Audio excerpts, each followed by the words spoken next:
اور اللہ تبارک و تعالیٰ کی ذات کی تجلیات کے درمیان یہ نفس امارہ ایک پردہ بنا ہوا ہے۔ بسم اللہ الرحمن الرحیم۔ اللہم صلی وسلم علی سیدنا محمد وعلی آل سیدنا محمد کما تحب و ترضی بأن تصلی علیہ صلی اللہ تعالی علیہ وسلم۔ صحبت پیر کے تعلق سے جو سیریز چل رہی ہے انشاءاللہ تعالیٰ اس کے آگے کا حصہ، اللہ تبارک و تعالیٰ اپنی کتاب قرآن پاک میں فرماتا ہے قد افلح من زکاہا، جس نے اپنے نفس کا تزکیہ کیا وہ فلاح پا گیا، یعنی وہ کامیاب ہو گیا۔ اب فلاح کی صورت یہی ہے کہ بندہ اللہ تبارک و تعالیٰ کی معرفت حاصل کر لے، یعنی اللہ کی معرفت ہی فلاح کی دلیل ہے، یعنی فلاح یافتہ وہ شخص ہے جو اللہ تبارک و تعالیٰ کی معرفت کو جس نے حاصل کر لیا۔ فلاح کی دوسری صورت یہ ہے کہ جس کا آئینہ قلب پاک ہو گیا، یعنی صاف ہو گیا، اور اس کی روشنی اس بندے کو نصیب ہو گئی، اور جب یہ قلب کی روشنی بڑھتی ہے تو اس وقت اپنے اندر کی تمام برائیاں، عداوتیں، کدورتیں، تمام طرح کی نفس سے امارہ کی خرابیاں، مذموم حرکتیں سب اس پر ظاہر ہو جاتی ہیں۔ یعنی قلب روشن ہونے کی دلیل یہ ہے کہ اس کے اندر کی جتنی بھی برائیاں ہیں اس کو خود نظر آنی شروع ہو جائیں گی۔ تزکیہ نفس کے بعد قلب روشن ہونے کا فائدہ خود کو، یعنی احساس کیسے ہوگا کہ بھی ہمارا قلب روشن ہے؟ لوگوں کا قلب روشن بھی ہوتا اور عیب بھی دوسروں میں نظر آتے ہیں، بس سمجھ بھائی، روشن ضمیر بھی ہوتے ہیں اور عیب بھی دوسروں میں دکھتے ہیں۔ یہ عجیب روشن ضمیری ہے، یہ عجیب قلب کی روشنی ہے۔ جیسے دنیا میں مثال دیتے ہیں کہ چراغ کے نیچے اندھیرا، تو چراغ تو دوسروں کو روشنی دیتا مگر خود کے اندر اندھیرا، اس کے نیچے جو اندھیرا ہوتا ہے۔ تو یہ روحانی دنیا میں ایسا نہیں ہے، بلکہ ظاہری دنیا کا بالکل الٹ ادھر ہے کہ جب آپ کا قلب روشن ہوگا تو سب سے پہلے آپ کے اپنے اندر کے عیب دکھیں گے،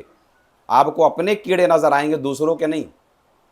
اسی لیے صوفیہ فرماتے ہیں کہ خوبی دیکھنی ہو تو دوسروں کی دیکھو، اور عیب دیکھنا ہے تو اپنا دیکھو۔ وہ دیکھو نہیں، وہ دکھتا ہی ہے، وہ دیکھنے کی ضرورت ہی نہیں پڑے گا۔ یعنی قلب جب روشن ہوگا تو آپ کو اپنے عیب، اپنی برائیاں خود نظر آئیں گی، ورنہ دوسروں میں نظر آئیں گی۔ تو جب بندے کو یہ روشنی نصیب ہو جاتی ہے تو تمام کدورتیں، تمام برائیاں، تمام عیوب جو اس کو خود کے اندر جو ہیں وہ عیاں ہو جاتی ہیں، ظاہر ہو جاتی ہیں، دکھنی شروع ہو جاتی ہیں، اور اس پر ایک حقیقت اور آشکار ہوتی ہے، یعنی آخرت کی بھی اس کو، یہ تو دنیا اس کے اپنے وجود کی آلودگی نہیں، بلکہ آخرت کی بھی اصل اور اس کی تمام خوبیاں اس کو نظر آنے لگ جاتی ہیں۔ اب یہ روشنی میں صرف عیب ہی نظر نہیں آئیں گے، وہ خوبی بھی نظر آئیں گی۔ تو اس خوبی نظر آنے کے بعد آپ سب کو کمتر نہ سمجھنے لگ جائیں۔ بھئی ایک آدمی کے جسم میں کہیں زخم ہے تو اپنے وہ خوبصورت جسم کو دیکھے گا کہ بار بار نظر اس کی اپنے زخم پہ جائے گی، یہ فطرت ہے انسان کی، ہے نا۔ دانت میں کوئی کچھ پھنس جائے تو بار بار دماغ آپ کا دانت میں جائے گا، ادھر کچھ پھنسا ہوا ہے، کچھ عیب ہے، ادھر کچھ تکلیف ہے۔ تو اسی لیے اللہ والوں کا جب قلب روشن ہوتا ہے تزکیہ نفس کے بعد تو بار بار ان کو اپنے عیب نظر آتے ہیں، دوسروں کو نظر نہیں آتے، دوسروں کا صرف ان کو حسن نظر آتا اور اپنا عیب نظر آتا ہے۔ تو اس وقت بندہ جو ہے، تو اس وقت اس کی چشم بصیرت پر دونوں جہاں، یعنی اب اس کی آنکھوں پر دونوں جہان کے نظارے جو ہے وہ منکشف ہو جاتے ہیں۔ جب قلب روشن ہوا، روشنی آئی، تو ظاہر سی بات ہے کہ وہ روشنی صرف یہیں تک نہیں رہے گی، یہ دونوں عالم میں روشنی سے یہ روشنی پھیلے گی۔ اس کی یہ قلب کی روشنی جو ہے بہت تیز ہوتی ہے، جیسے قلب کی وسعت کا کوئی کانا حد نہیں، ویسے قلب کی روشنی کا بھی کوئی حد نہیں، ان لمٹ روشنی اس کے اندر آئے گی۔ تو اس کو آخرت کے بھی تمام حالات اس پر آشکار ہو جاتے ہیں، اور اگر یہ چیز اس منزل پر مرید پہنچ گیا تو گویا وہ اس کو ایک کامیاب چیز اس کے ہاتھ لگ گئی، اب وہ خود بہت بڑا کامیابی کے اس میں آ گیا۔ اور جب بندے کے اندر یہ روشنی آتی تو بندہ خود بخود اپنے مولا سے محبت کرنے لگ جاتا ہے، کہ چونکہ اب اس کو پہچان ہو گئی کہ مجھے محبت کس سے کرنا ہے اور نفرت کس سے کرنا ہے۔ محبت اگر کسی سے کرنا ہے تو وہ اللہ کی ذات ہے، اور نفرت اگر سب سے زیادہ کرنا ہے تو وہ دنیا اور نفس امارہ کی بری صفتوں سے ہے۔ اب مزے کی بات اس میں یہ ہے کہ تزکیہ نفس کے بعد، تزکیہ کہتے ہیں پاک کرنے کو، یہ ساری چیزیں تزکیہ نفس کے بعد ہی آئیں گے، بات سوچ لینا۔ جب تک نفس آپ کا پاک نہیں ہوگا ان تمام قدورتوں سے، تمام عداوتوں سے، تمام برائیوں سے، یہ نفس کے اندر یہ جب خرابیاں ہوتی ہیں تو اس کے اوپر ایک میل جم جاتی ہے، ایک تہ ہے، جیسے ایک آئینہ ہو اور آئینے کے اوپر ہزار طرح کے رنگ آپ لگا دیجئے تو وہ رنگ کی وجہ سے، اور اس طرف آپ روشنی مارو تو شیشے کے اوپر وہ سیاہی چاہے جتنا تیز روشنی آپ ماری، روشنی کو اس طرف نہیں جانے دے گی۔ تو ہمارے قلب اور اللہ تبارک و تعالیٰ کی ذات کی تجلیات کے درمیان یہ نفس امارہ ایک پردہ بنا ہوا ہے، اس پر لگی ہوئی جو برائیاں ہیں یہ کیا نام ہے، رنگ کا کام کر رہی ہیں، گاڑھا رنگ ہے یہ۔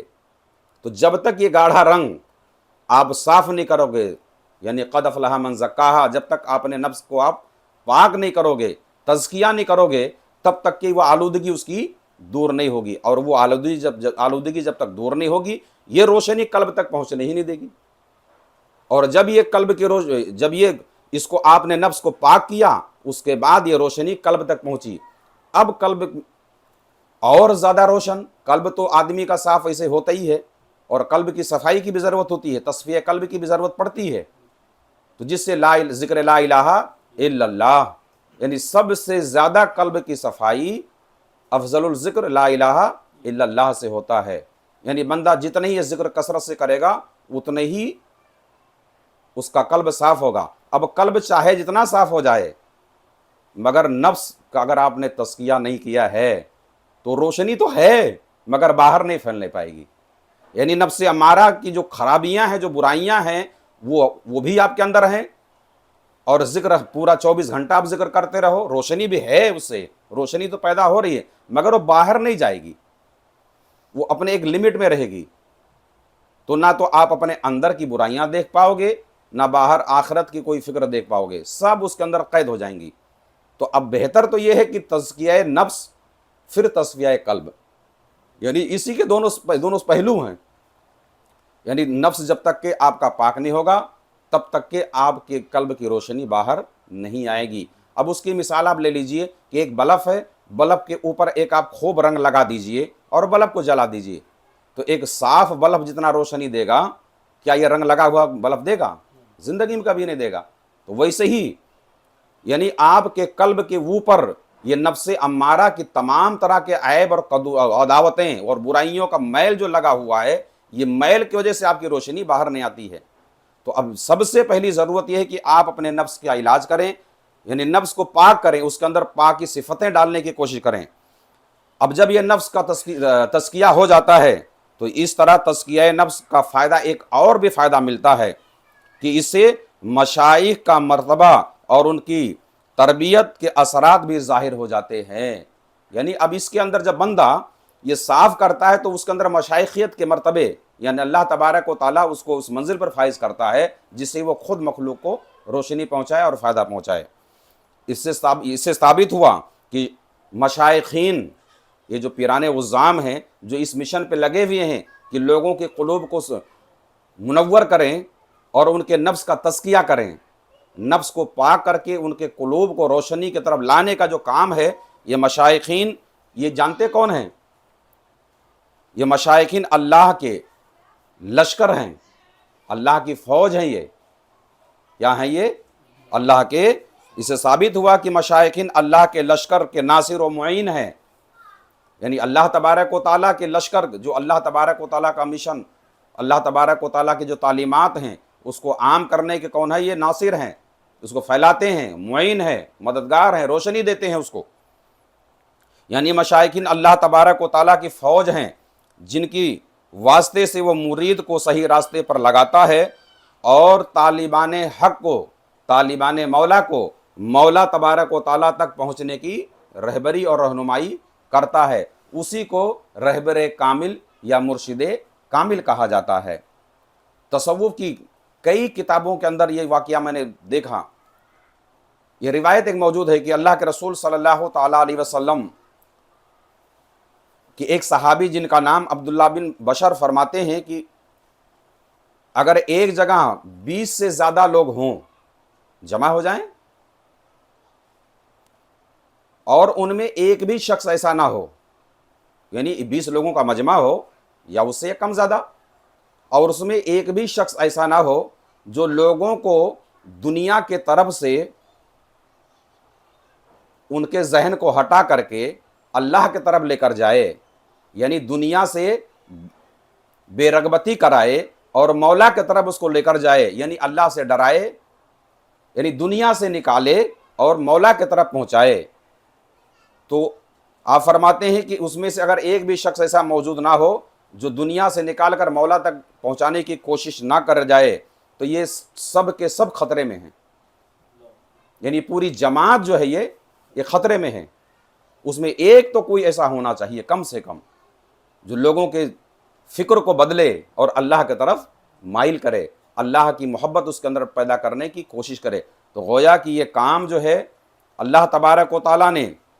یہ کام مشائخین کے ذریعے لے رہا ہے کہ وہ لوگوں کو جمع کرتے ہیں اور دنیا سے بے رغبتی دلاتے ہیں اور اللہ تبارک و تعالیٰ کی طرف وہ مائل کرتے ہیں، اللہ تبارک و تعالیٰ پہنچاتے ہیں۔ پھر ان سب لوگوں کا معاملہ خطرناک ہو جاتا ہے جس کے اندر کوئی ان کا رہبر نہ ہو، یعنی 20 کی جماعت جمع ہو اور ان میں کوئی رہبری کرنے والا نہ ہو تو لوگ وہ خطرے میں پڑ جاتے ہیں، ایسے لوگ، ایسی جماعت خطرے میں ہے۔ تو اسی لیے اللہ تبارک و تعالیٰ کا فضل ہے کہ مشائخین پیران عظام کا کام ہی یہی ہے کہ لوگوں کو جمع کرو اور معرفت حق کی طرف لوگوں کو بلاؤ، یعنی اپنے اندر کی برائی۔ اب بات یہ ہو رہی تھی یعنی مشائخین کا کام ہی یہی ہے، ان کا مشغلہ ہی یہی ہے، وہ محفلوں کا انعقاد اسی لیے کرتے ہیں تاکہ لوگوں کو بلائیں اور اللہ کی معرفت کی طرف ان کو لے کر جائیں۔ اب بات یہ ہے کہ لوگوں کے اندر ہم لوگوں کا معاملہ یہ ہے کہ ہمیں دوسروں کی برائیاں نظر آتی، خود کی برائیاں نظر نہیں آتی۔ اس کی وجہ یہ ہے کہ دوسری کو برائی نظر آنا اور خود کی برائی نظر نہ آنا، اس کا مطلب یہ ہے کہ اگر ہمیں دوسروں کے عیب نظر آتے ہیں، خود کے نظر نہیں آتے، تو اس کی وجہ کیا ہے کہ ہماری جو نفس امارہ ہے اس کا تزکیہ ہم نے نہیں کیا ہوا ہے۔ ہمارا نفس جو ہے بالکل آلودہ ہے، تمام طرح کی خرابیوں میں گرفتار ہے، وہ 1000 طرح کی بیماریاں اس کو لگی ہوئی ہیں، یعنی نفس امارہ ہمارا شدید بیماری میں، یوں کہہ لیجئے ہماری روحانیت بیماری میں ہے۔ نفس امارہ تو مضبوط ہے کیونکہ اس کی خواہشات کو ہم بڑھا رہے ہیں، ہے نا، طرح طرح کی اس کے لذات سے اس کو ہم آراستہ کر رہے ہیں۔ تو جیوں جیوں یہ نفس امارہ کی خرابیاں ہمارے اندر بڑھتی جائیں گی، یوں یوں ہمارے اندر کا اندھیرا بڑھتا جائے گا۔ اب ظاہر سی بات ہے کوئی چیز نظر آنے کے لیے اجالا ہونا ضروری ہے نا، کہ اندھیرے میں کچھ نظر آتا ہے۔ بھئی یہاں بھی بلب جل رہا ہے تو سب کچھ نظر آ رہا ہے، اور یہ بلب بند کر دیجیے کچھ نظر نہیں آئے گا، صرف دور کا نظر آئے گا۔ یہی حال اس شخص کا ہے جس کی نفس کا جس نے تزکیہ نہیں کیا ہوا ہے، یعنی وہ قریب نہیں دیکھ پا رہا ہے کیونکہ یہاں ہے اندھیرا۔ اندھیرے کمرے میں کیا نظر آتا؟ تو اندھیرا ہونے کی وجہ سے اس کو خود میں کچھ نظر نہیں آ رہا ہے، اور ادھر ہے روشنی، برابر ہے۔ نظر کہاں آئے گی؟ جہاں روشنی ہوگی نا۔ اندھیرے میں کیا نظر آتا؟ تو ہمارے اندر ہے گھنا اندھیرا اور وہاں ہے روشنی، اس لیے ادھر کے عیب نظر آتے، ادھر کے نظر نہیں آتے۔ ضرورت صوفیہ کو، راہ سلوک پہ چلنے والے سالکین کو اس بات کی ہے، سخت ضرورت ہے کہ اپنے نفس کو وہ پاک کریں تمام مذموم صفات سے، تاکہ اس کے اندر ملکی صفتیں پیدا کر کے اس کے اندر روشنی پیدا کی جا سکے، تاکہ ہمارے خود کے عیب ہمیں نظر آئیں نہ کہ دوسروں کے۔ اللہ تبارک و تعالیٰ کی بارگاہ میں دعا ہے مولا کریم اپنے حبیب صلی اللہ علیہ وسلم کے طفیل